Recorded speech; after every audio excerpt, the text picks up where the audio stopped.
मुझे जागने में भी तो देर हो गई। मैं वहीं चलकर देखता हूँ माँ। माँ, माते,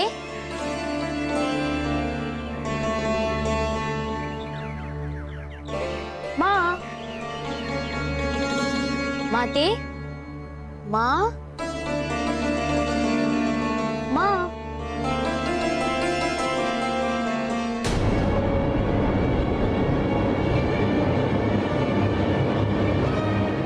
अरे, माँ तो यहाँ भी नहीं है, फिर कहाँ गई? पिताश्री से पूछता हूँ, उन्हें अवश्य पता हो। किंतु वह तो अपने कक्ष में नहीं होंगे, वह तो व्यायामशाला में होंगे। तो क्या हुआ, मैं वहीं चलता हूँ।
खाओ पुत्र, तुम भी अभ्यास करो। नहीं पिताश्री, मैं अभी व्यायाम नहीं करूंगा। माँ कहाँ है? पुत्र, तुम्हारी माता अद्रिका से मिलने गई है। अर्थात मेरी मौसी से मिलने गई है। हाँ पुत्र, बहुत दिनों से उससे मिली नहीं थी, सो चली गई मिली। संध्या होने तक लौट आएगी।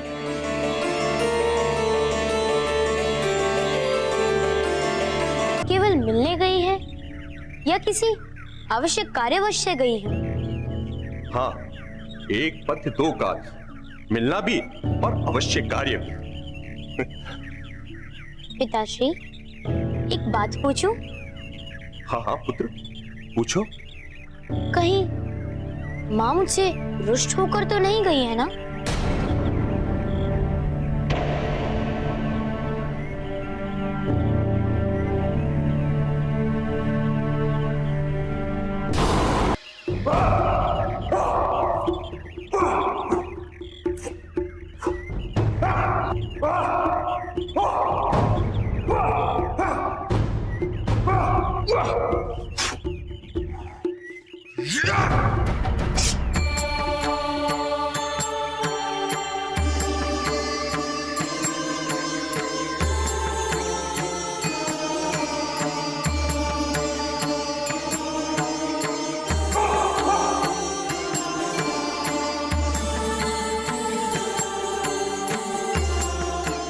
खाओ पुत्र, तुम भी अभ्यास करो। नहीं पिताश्री, मैं अभी व्यायाम नहीं करूंगा। माँ कहाँ है? पुत्र, तुम्हारी माता अद्रिका से मिलने गई है। अर्थात मेरी मौसी से मिलने गई है। बहुत दिनों से उससे मिली नहीं थी, सो चली गई मिली। संध्या होने तक लौट आएगी।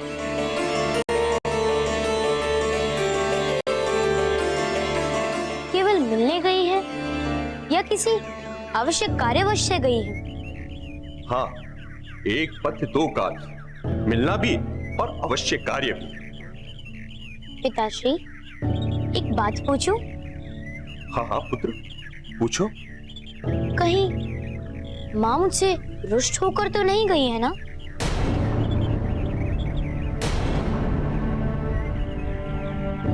नहीं पुत्र, पर ये बात तुम क्यों पूछ रहे हो पुत्र? अब माता भी अपने पुत्र से रुष्ट होती है, जो जो तुमसे रुष्ट हो जाएगी और तुमसे दूर चली जाएगी।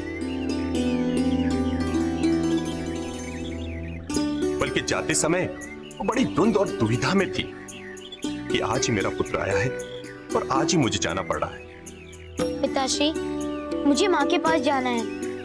मैं माँ के पास जाऊंगा। पुत्र, वहां जाकर क्या करोगे? संध्या होने तक तो वो लौट आएंगे। नहीं पिताश्री, मैं उनसे मिलने के लिए बहुत व्याकुल हो रहा हूँ।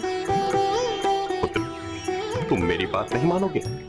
मानूंगा, सब बात मानूंगा, केवल यही बात नहीं मानूंगा। मैं जाऊंगा, मैं माँ के पास जाऊंगा। अच्छा ठीक है, जाना, पर अपनी माँ की बात तो मानोगे ना? हाँ, किंतु वह तो यहाँ है ही नहीं। वो मुझसे कह के गई है तुम्हारे लिए क्या? कि जब तक कि मैं लौट के नहीं आऊं तब तक तुम्हें मेरी आज्ञा का पालन करना होगा। किंतु मेरा मन व्याकुल हो रहा है पिताश्री, माँ से मिलने के लिए। इसका अर्थ ये हुआ पुत्र कि माता ही तुम्हारे लिए सर्वोपरि है, पिता केवल नगण्य। नहीं नहीं, ऐसी बात नहीं है। बात वास्तव में। जानता हूं, बात स्नेह की है कि मैं भी तुमसे बहुत स्नेह करता हूं। मैं भी ये चाहता हूं कि तुम मेरे समीप रहो, मेरे से बात करो, और सौभाग्य से वो समय मिला है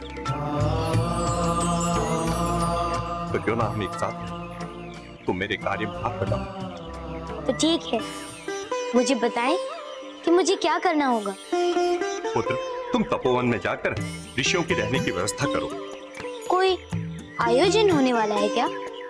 हाँ पुत्र, कुछ दिनों बाद ऋषिगण आने वाले हैं वहां तपस्या के लिए, तो तुम उनकी सुरक्षा की व्यवस्था करो। ठीक है, मैं जाता हूँ।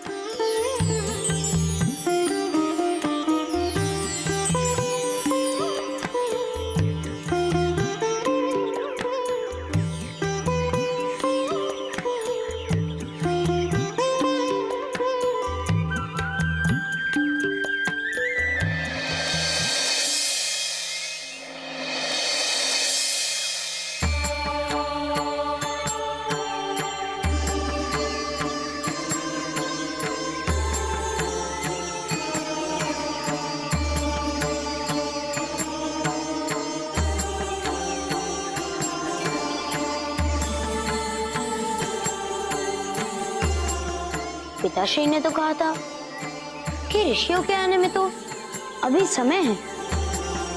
वे तो पहले से ही पधारे हुए हैं। अच्छा हुआ कि मैं आ गया।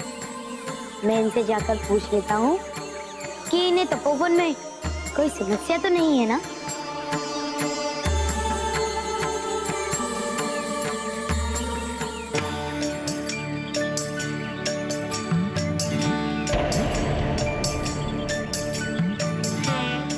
प्रणाम ऋषिवर। हे ऋषिवर, कृपया मुझे बताएं कि यहाँ पे आपको कोई कष्ट तो नहीं है ना? बालक, मैं ऐसे प्राणी से वार्ता नहीं करता जो अपने मन पर बोझ लेकर चलता हूं।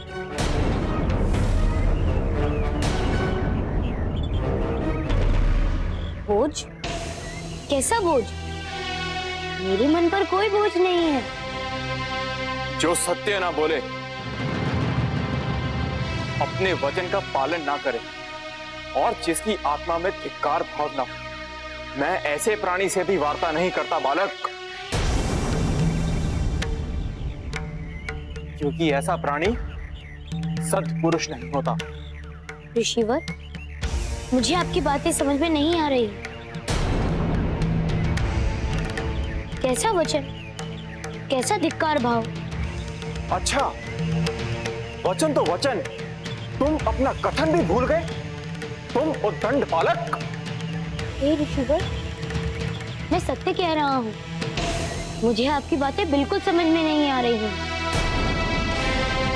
कृपया मुझे स्पष्ट कहें तथा साथ ही मेरा मार्गदर्शन करें कि मैं क्या करूं जिससे मेरे दुर्गुण चले जाएं। मुझसे कोई त्रुटि हुई है तो मैं उसे सुधारने के लिए तत्पर हूँ। मुझे बताएं ऋषिवर। तुम अपनी माता को उपहार देने वाले थे, दिया? नहीं दिया ना? रिक्त हाथों चले गए अपनी माता से मिलने, गए ना? हाँ, ये सत्य है कि मैं अपनी माता के पास रिक्त हाथ गया, किंतु मैं जानबूझकर नहीं गया। मुझे कोई उपहार देने योग्य कुछ मिला ही नहीं, इसलिए मैं बिना उपहार लिए ही चला गया। जीवनदात्री के सामने तो जीवन का उपहार भी तो है ऋषिवर। तो क्या उपहार देता मैं अपनी जननी को? सत्य कहा तुमने बालक। जन्मदात्री के ऋण को तो इस संसार में कोई भी अब कभी भी नहीं चुका सकता, किंतु उपहार से जन्मदात्री की भावनाओं को दुगना अवश्य किया जा सकता है। तो मुझे बताएं ऋषिवर और मेरा मार्गदर्शन करें कि मैं क्या उपहार लूं। अपनी बुद्धि लगाओ बालक, चारों ओर अपनी दृष्टि दौड़ाओ और चुनो उपहार योग्य वस्तु। यदि फिर भी तुम्हें समझ ना आए तो जाओ पूछो जाकर प्रजापति ब्रह्मा से, लीलाधर विष्णु से और महाकाल महादेव से।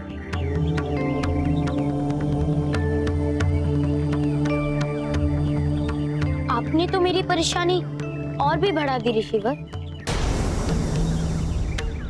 मैं कल ही तो घर लौटा हूँ और यदि आज मैं वापस गया तो मेरी माँ को दुख होगा। वह कहेंगी कि अभी तो आया है और फिर वापस चला गया, और कहेंगी कि इसे तो माँ की चिंता ही नहीं। तो ठीक है, जियो फिर अपने मन पर बोझ ले। नहीं नहीं, यह भी तो उचित नहीं। मुझे उपहार देना चाहिए, किंतु मैं क्या करूं? कैसे जाऊं? अवसर का लाभ उठाओ बालक। कैसे? तुम्हारी माता अपनी बहन के घर गई है ना? जी, गई है मिलने। तो जाओ ढूंढ लो उपहार। इससे अच्छा अवसर दोबारा नहीं मिलेगा मन से बोझ उतारने का। ठीक है, मैं जाऊंगा उपहार लेने, किंतु मुझे उपहार लेने जाने के लिए पिताश्री की आज्ञा लेनी है।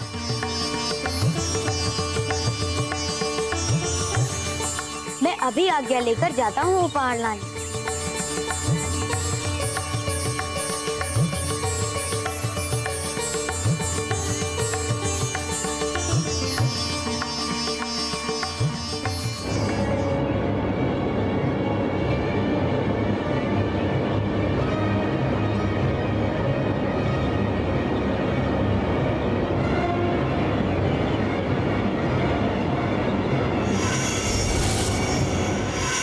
नारायण नारायण।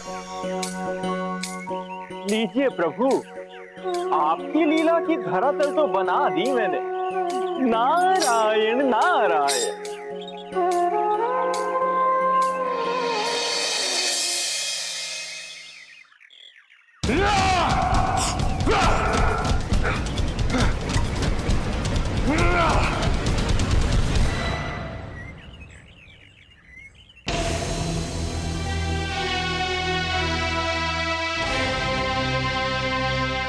क्या बात है पुत्र, इतने व्याकुल क्यों हो? तपोवन में सब कुशल तो है? तपोवन में सब कुशल है पिताश्री। तो इस प्रकार भागकर आने का कारण? पिताश्री, मेरे मन पर पड़े एक भारी बोझ की अनुभूति उस तपोवन में एक ऋषि ने करवाई है। तपोवन में ऋषि और अग्नि, ये कैसे संभव है पुत्र? वहाँ तो ऋषि हैं। मैंने उनका दर्शन किया, उनसे बातें की। वो किस खोज की बात कर रहे थे पुत्र? मुझे एक वस्तु की खोज करने जाना है पिताश्री।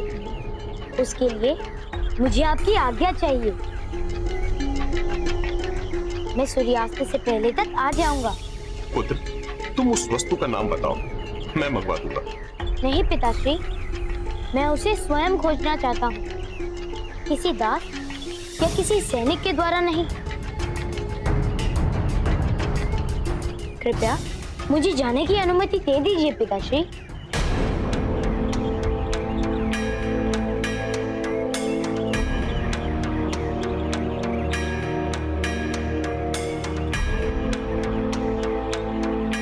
पुत्र, तुमने तो मुझे धर्म संकट में डाल दिया। नहीं पिताश्री, कोई धर्म संकट नहीं। आप मुझसे स्नेह करते हैं ना? हाँ पुत्र, बहुत बहुत पुत्र। तो फिर इस स्नेह की 100।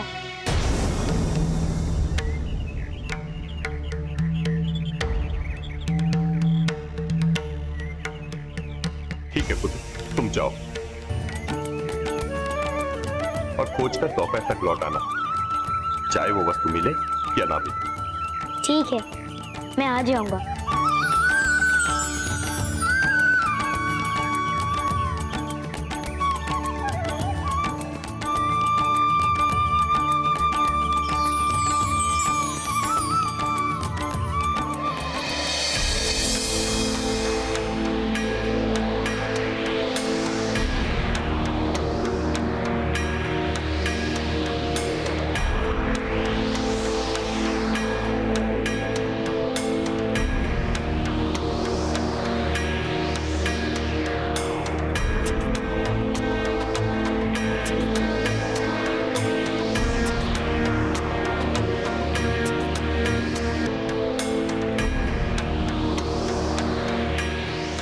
कौन सी वस्तु हो सकती है मेरी माता के लिए उपहार स्वरूप? मेरी तो कुछ समझ में नहीं आ रहा है कि क्या लूं माँ को भेंट देने के लिए। सारी पृथ्वी का चक्कर तो लगा लिया है मैंने, किंतु मुझे तो ऐसा कुछ भी नहीं दिख। अब क्या करूं?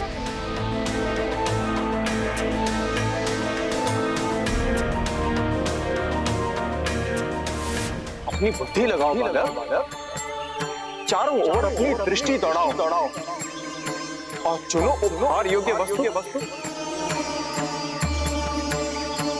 यदि फिर भी तुम्हें समझ ना आए तो जाओ पूछो जाकर प्रजापति लीलाधर विष्णु से, महाकाल महादेव। हाँ, उन्हीं से पूछता हूँ।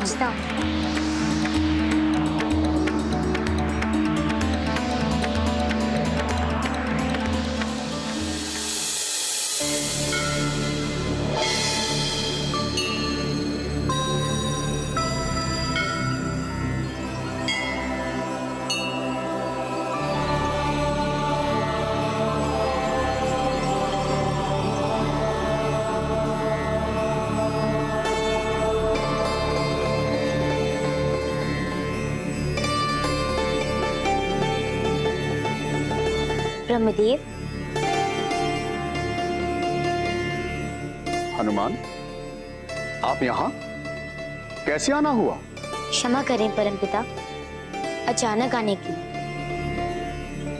किंतु यदि मैं नहीं आता तो मेरी समस्या का निवारण नहीं हो। कैसी समस्या? मुझे मेरी माता अंजना के लिए एक उपहार लेना, और सारी पृथ्वी का चक्कर लगाने के बाद भी मुझे कुछ अनूठा उपहार स्वरूप देने लायक कुछ नहीं है। तो मैं आपसे ये पूछने आया हूँ कि प्रणाम ब्रह्मदेव।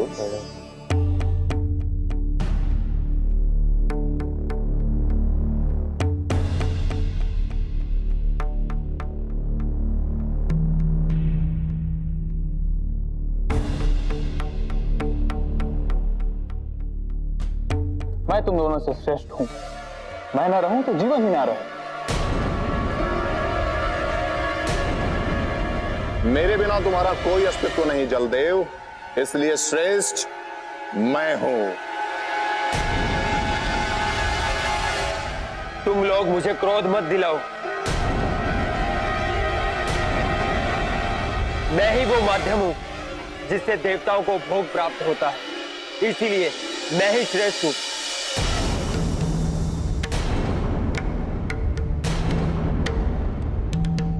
शांत हो जाइए, बिल्कुल शांत।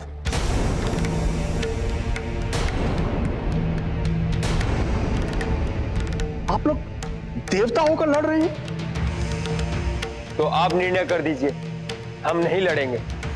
किस बात का निर्णय? ब्रह्मदेव, इस बात का निर्णय कि हम तीनों में से श्रेष्ठ कौन है।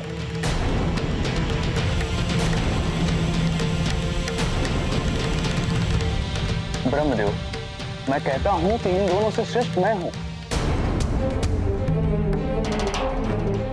यदि मैं ना उपजूं तो पृथ्वीवासी और देवता सभी भूख से मरते।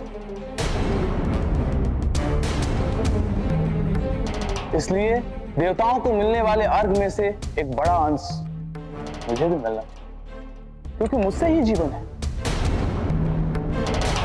नहीं ब्रह्मदेव, श्रेष्ठ मैं हूं। मैं हूं तब अन्न का सिंचन होता है और वह उपजता है।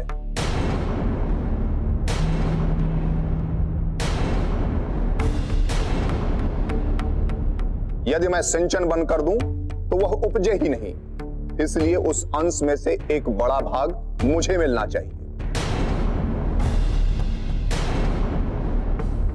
किंतु ब्रह्मदेव, अन्न के उपजने और जल की वृष्टि के लिए जिस ऊष्मा की आवश्यकता होती है वो अग्नि से प्राप्त होता है, और हवन में दिया गया हविष्य मेरे बिना देवताओं तक नहीं पहुंचता, इसलिए अंश मेरा बड़ा होना चाहिए। किंतु ब्रह्मदेव, अन्न के उपजने और जल की वृष्टि के लिए जिस ऊष्मा की आवश्यकता होती है वो अग्नि से प्राप्त होता है, और हवन में दिया गया हविष्य मेरे बिना देवताओं तक नहीं पहुंचता, इसलिए अंश मेरा बड़ा होना चाहिए। तो इस विवाद के निपटारे के लिए आपको इंद्र के पास जाना चाहिए। उनके पास जाकर कोई लाभ नहीं ब्रह्मदेव। क्यों? लाभ क्यों नहीं? वे देवताओं के राजा हैं। हाँ, राजा हैं। तभी तो भविष्य का आधा भाग बिना किसी प्रयोजन और प्रयास के सहस्त्र चक्षु को प्राप्त हो जाता है। और हम गए भी थे उनके पास। तब क्या हुआ? होना क्या था ब्रह्मदेव? वे रास रंग में इतने व्यस्त थे तो उन्होंने हमारी बात सुनी ही नहीं। तभी तो हम विवश होकर आपके पास आए। मेरे पास आए हो तो मेरी बात भी सुनो। सृष्टि का कुछ नियम है जिसमें हम सब बंधे हुए हैं। नियम के अनुसार सभी के दायित्व बटे हुए हैं, ना कोई छोटा है ना कोई बड़ा, सभी समान है। और ये सृष्टि सुचारू रूप से चलती रहे उसके लिए आवश्यकता अनुसार हमें अपने अपने कार्य को ढंग से करना चाहिए।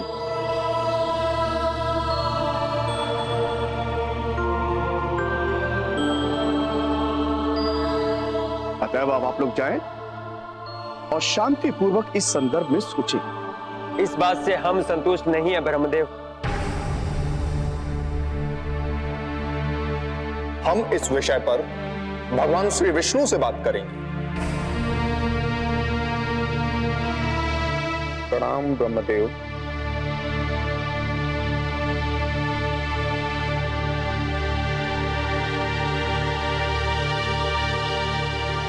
लोभ बुद्धि का शत्रु होता है और शत्रु का कार्य है हत्या। इनके लोभ को देखते हुए मुझे ये आशंका हो रही है कि इनके लोभ से कहीं जगत पे संकट ना आ जाए। अरे इनकी बातों में मैं भूल ही गया। कहिए, आप क्या कह रहे थे? मैं कह रहा था कि मुझे अपनी माता अंजना के लिए एक उपहार लेना है,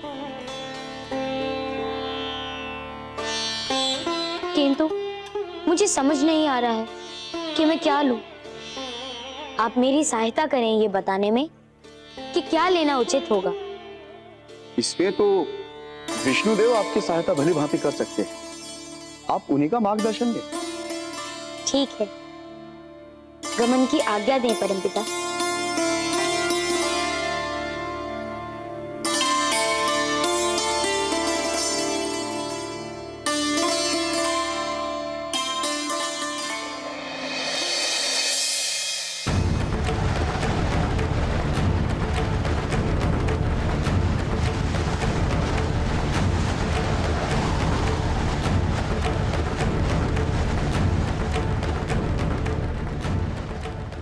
ओम नमः शिवाय, ओम नमः शिवाय, ओम नमः शिवाय।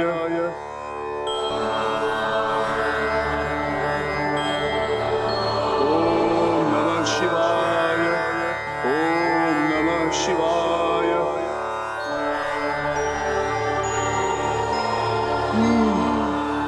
निश्चित ही इस स्वर में सद्बुद्धि का अंश है।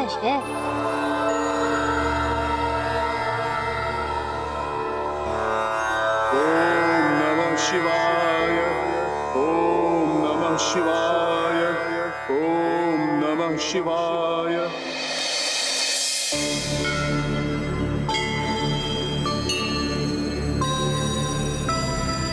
किन विचारों में तल्लीन है प्रभु? देवी, आपको तो ज्ञात ही है कि मेरे द्वारा रची जाने वाली सभी लीलाओं का ज्ञान देव ऋषि नारद को होता है, और वो इन लीलाओं में मेरी सहायता भी करते हैं। हाँ, सो तो है। किंतु देवी, इस बार देवर्षि नारद अपने इस प्रयास में सफल नहीं हो पा रहे हैं,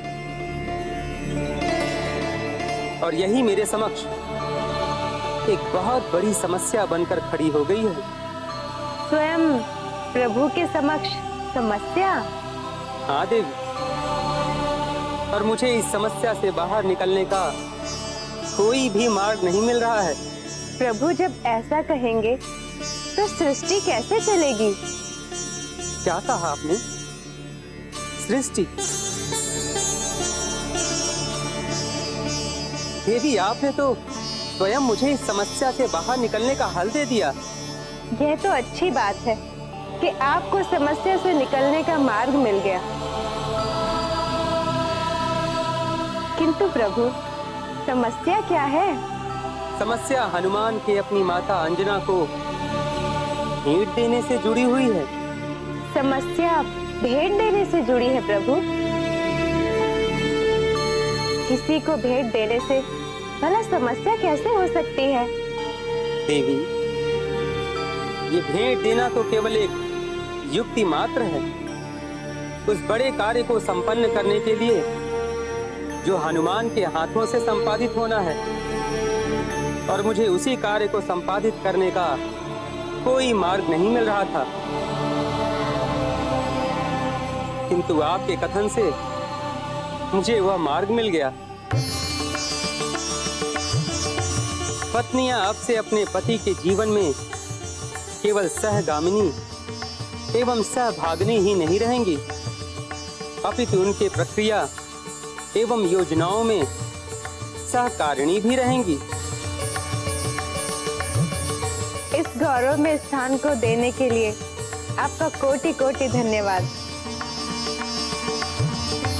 किंतु मैं अभी भी नहीं समझी कि समस्या क्या है।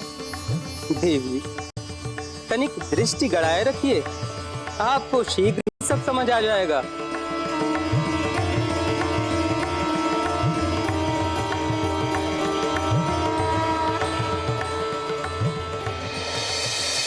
नारायण नारायण। कहिए हनुमान, माता के लिए भेंट ले ली? नहीं, अब तक तो नहीं ली। किंतु क्यों हनुमान? क्योंकि मुझे समझ में नहीं आ रहा कि मैं क्या लूं। इसलिए मैं ब्रह्मदेव के कहने पर कि मेरी चिंता का निवारण प्रभु विष्णुदेव के पास है, मैं उनके पास जा रहा हूँ परामर्श के लिए। हनुमान, इतने छोटे से कार्य के लिए भगवान श्री विष्णु को कष्ट देने की क्या आवश्यकता है? मेरी समझ में नहीं आ रहा, तो मैं क्या करूं? हनुमान, आप बल और बुद्धि के प्रतिमान होते हुए ऐसी बात कर रहे हैं। एक माता को अपने पुत्र की सबसे अधिक किस बात पर हर्ष होता है? किस बात पर होता है? एक माता को सबसे अधिक प्रसन्नता अपने पुत्र की विजय पर होती है। इसलिए आप उन्हें विजय का उपहार दें। किस पर विजय प्राप्त करूं मैं देव ऋषि? सामने कोई होना भी तो चाहिए। तो है ना हनुमान। कौन? आपके राज्य की सीमा पर तप करने वाला वो असुर। किंतु वह तो भगवान शिव की साधना कर रहा है। तो क्या हो गया? किसी की साधना को भंग करना तो पाप है ना देव ऋषि? हनुमान, साधना से जगाने का और तप को भंग करने का पाप तो आप पहले भी कर चुके हैं। कहिए, यह है कि नहीं? वह तो अतीत की बात है, अनभिज्ञता की। और ऐसा करना अब शोभा नहीं देगा। हनुमान, वो कोई ऋषि मुनि नहीं है जिसे जगाने से पाप लगेगा। वो तो एक असुर है, असुर। जब भी कोई असुर साधना करता है तो निश्चित रूप से किसी ना किसी विनाशकारी और विध्वंसकारी मंशा से ही साधना करता है। दृष्टि घुमाकर देख लीजिए हनुमान, अतीत इस तथ्य का साक्षी है। किंतु अभी भी इतना समझाने के उपरांत भी किंतु परंतु।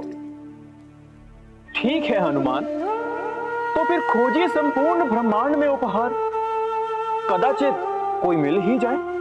यदि ऐसी बात है देव ऋषि, तो उस असुर को मार भगाने की सूचना भी तो मेरी माता के लिए भेंट हो सकती है। हाँ हनुमान, हो सकती है, किंतु केवल कोरे शब्द नहीं होंगे उपहार। विजय के प्रतीक स्वरूप आपको अपनी माता को उनका खड़ग भेंट स्वरूप देना होगा।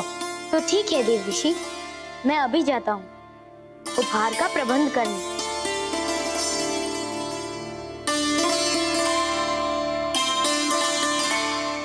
नारायण नारायण।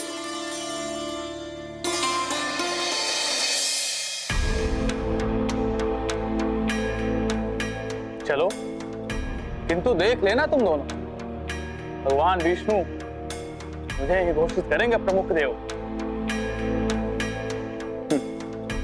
अरे जाओ जाओ, मुझसे ही जीवन है। जल नहीं तो जीवन नहीं।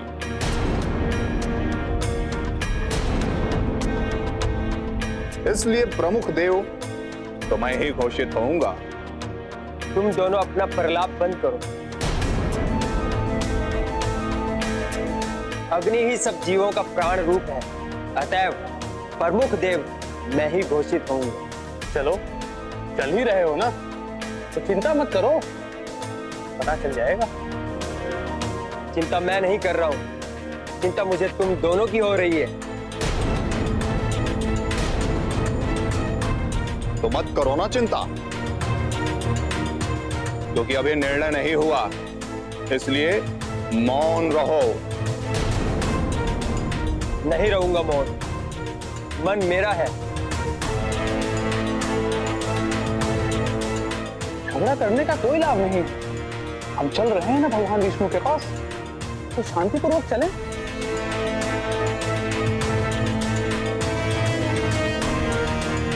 ठीक है, चलिए।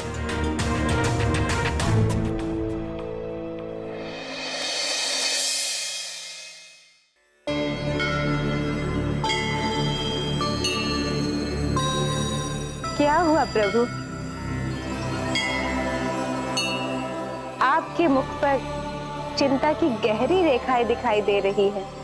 क्या कहूं देवी, अपने अति उत्साह में देव ऋषि नारद से बहुत बड़ी भूल हो गई।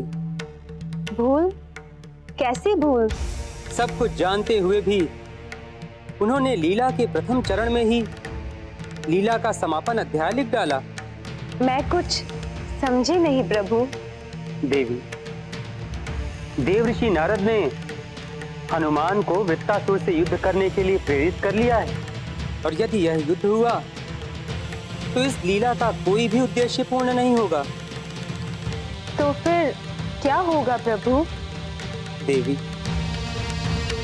इस समस्या का कोई न कोई मार्ग तो निकालना ही होगा।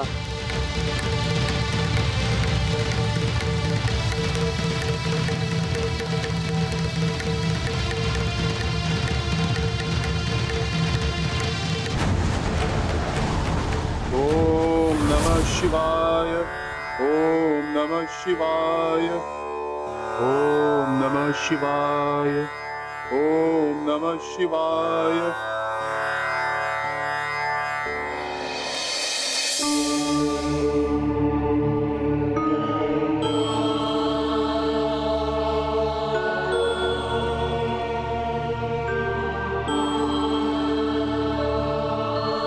लीजिए देवी, चिंता और गहरी हो गई। क्यों प्रभु?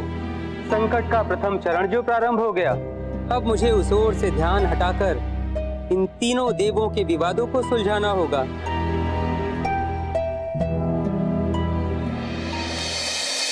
ओम नमः शिवाय, ओम नमः शिवाय, ओम नमः शिवाय। इस प्रकार साधना में लीन प्राणी पर प्रहार करना अनुचित हो, अन्याय हो, किसी की असुरक्षिता में प्रहार कायरता का प्रतीक। ओम नमः शिवाय। मुझे सर्वप्रथम इसे जगाने का कोई दम करना होगा। चल ही रहे हैं ना, तो पता चल जाएगा कौन है श्रेष्ठ। बिल्कुल, चलिए।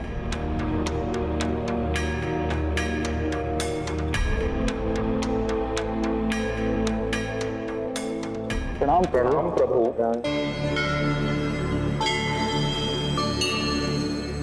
प्रणाम माते।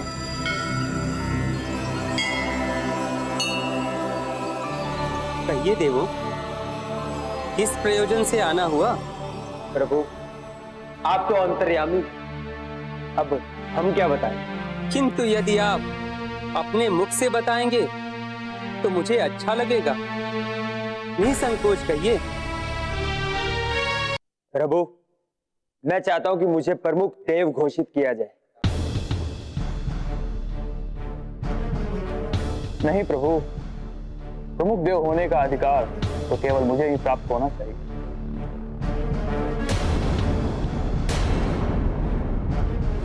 सभी जीव मेरे ही कारण तो जीवित हैं, शक्तिवान हैं।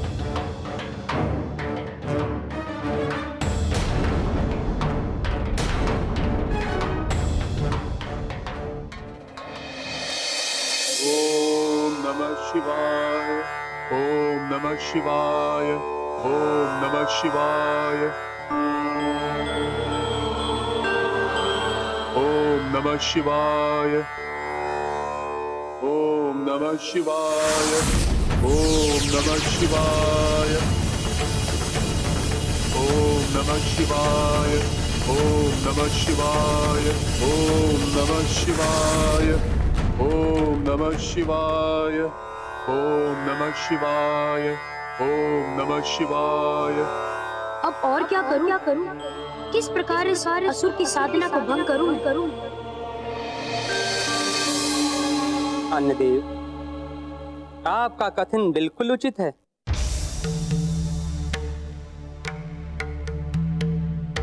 आपके बिना कोई भी प्राणी जीवित नहीं रह पाएगा। सभी जठराग्नि की आग में जलकर भस्म हो जाएंगे।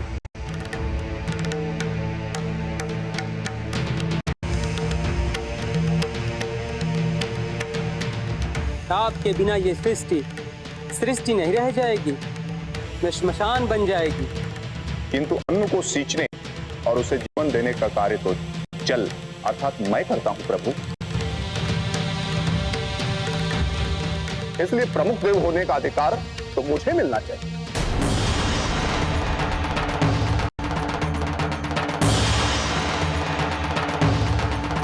ओम नमः शिवाय।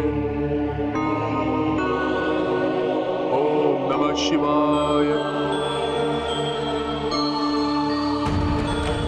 ओम नमः शिवाय।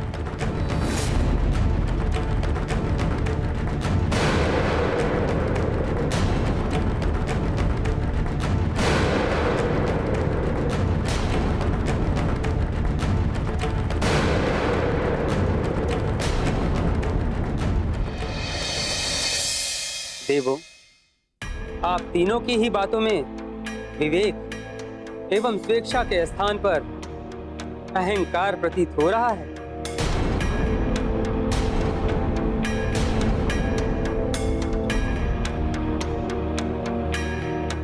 आप तीनों ही अपने झूठे अहम के लिए अपनी प्रमुखता सिद्ध करना चाहते हैं।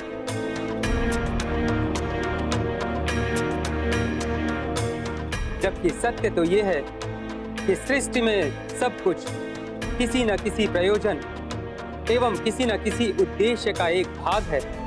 जब सभी देव मिलकर सृष्टि को एक साथ मिलकर चलाने का प्रयास करते हैं तो सृष्टि सुचारू रूप से चलती है।